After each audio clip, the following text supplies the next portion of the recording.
எல்லாருக்கும் வணக்கம். நான் உங்கள் ஜேகே. இன்றைக்கி தமிழ்நாட்டில் தமிழக வெற்றி கழகத்தில் ஒரு 3 பேர் புதுசாக இணைஞ்சிருக்காங்க. அந்த 3 பேர் புதுசாக இணைஞ்சது ஒன்றும் ஒரு பெரிய மேட்ரு இல்லை.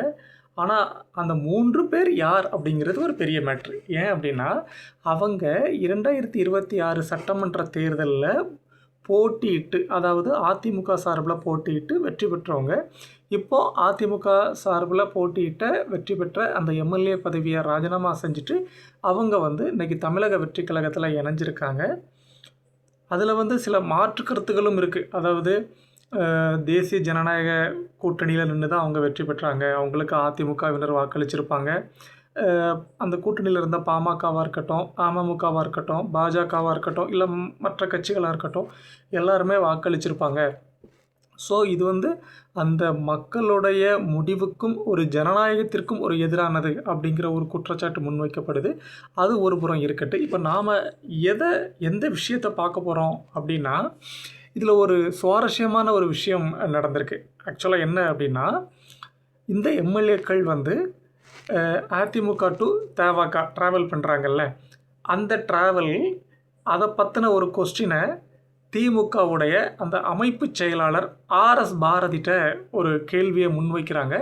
இந்த கேள்வியை முன்வைக்கிறது யார் அப்படின்னா, தேசிய ஊடகங்கள், அதாவது பிடிஐ, ஐஏஎன்எஸ், ஏஎன்ஐ, என்டிடிவி, இவங்கெல்லாம் நேஷ்னலைஸ்டு ஊடகங்கள். மிகப்பெரிய அளவில் இவங்களை பற்றின ஒரு முன்னுரை தேவையில்லை. அந்த அளவுக்கு இவங்க பழமை மிகப்பெரிய பாரம்பரியம் கொண்ட அந்த சேனல்ஸ் ஒரு பேட்டி எடுக்கிறாங்க.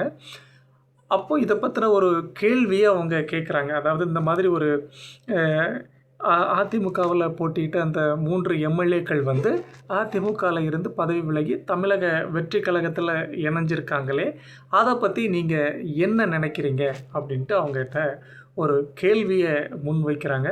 அதுக்கு அவர் சிம்பிளாக அழகாக ஒரு பதிலை ஆர்எஸ் பாரதி அவங்க கொடுத்துருக்காங்க. அவங்க என்ன பதிலை கொடுத்தாங்க அப்படின்னா, ஆயாராம் காயாராம். அதாவது என்ன சொல்ல வராங்க அப்படின்னா, இந்த ஆயாராம் காயாராம் அரசியல் தமிழ்நாட்டில் தொடங்கிட்டு அப்படிங்கிறத அவர் இங்கிலீஷில் சொல்கிறார். அதாவது ஆயாராம் காயாராம் பொலிட்டிக்ஸ் பிகின்ஸ் இன் தமிழ்நாடு அப்படின்னு அவர் தன்னுடைய கருத்தை பதிவு பண்ணுறாரு. இப்போ நமக்கு முன்னால் ஒரு கேள்வி எழுகிறது. இவர் ஹிந்தியில் ஒரு கோட்டை சொல்லியிருக்காரு. சரி, ஓகே, இருக்கட்டு. பட் இதுக்கு என்ன அர்த்தம்? இந்த ஆயாராம் காயாராம் அப்படின்னா என்ன அர்த்தம், இதோட பொருள் என்ன அப்படிங்கிறது இப்போ நம்ம முன்னால் ஒரு கேள்வியாக எழுகிறது. இது என்ன, இதன் பொருள் என்ன அப்படிங்கிறத நம்ம பார்ப்போம். இதன் பொருள் ரொம்ப எளிமையானது. ஆயாராம் காயாராம் அப்படின்னா வேறு ஒன்றுமே இல்லை.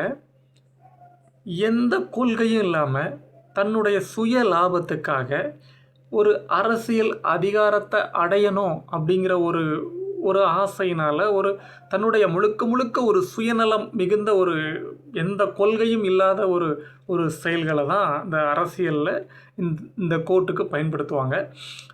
இந்த ஆயாராம் காயாராம் அப்படிங்கிற இந்த பழமொழி இந்திய அரசியலில் மிக மிக ஒரு புகழ்பெற்ற ஒரு வசனம். இதற்கு நேரடியான பொருள் என்ன அப்படின்னா, அதாவது எந்த கொள்கையும் இல்லாமல் யார் ஜெயிக்கிறாங்களோ அவங்க பக்கம் போய் நிற்கிறது, இல்லைனா தனக்கு ஒரு அதிகாரம் கிடைக்கும் அப்படிங்கிற ஒரு எண்ணத்தில் அந்த மாறுறது, அரசியல் இந்த டீம்லேருந்து அந்த டீம் போகிறது, அப்படி இருக்கிறவங்கள, அதாவது கொள்கை இல்லாதவங்கள தான் அந்த ஆயாராம் காயாராம்னு சொல்லுவாங்க. அந்த வார்த்தையை தான் ஆர்எஸ் பாரதி அவங்க இதில் பயன்படுத்தியிருக்காங்க. இருந்தாலும் அவர் அந்த ஹிந்தி கோட்டை மிக தெளிவாக சொல்லியிருக்காரு.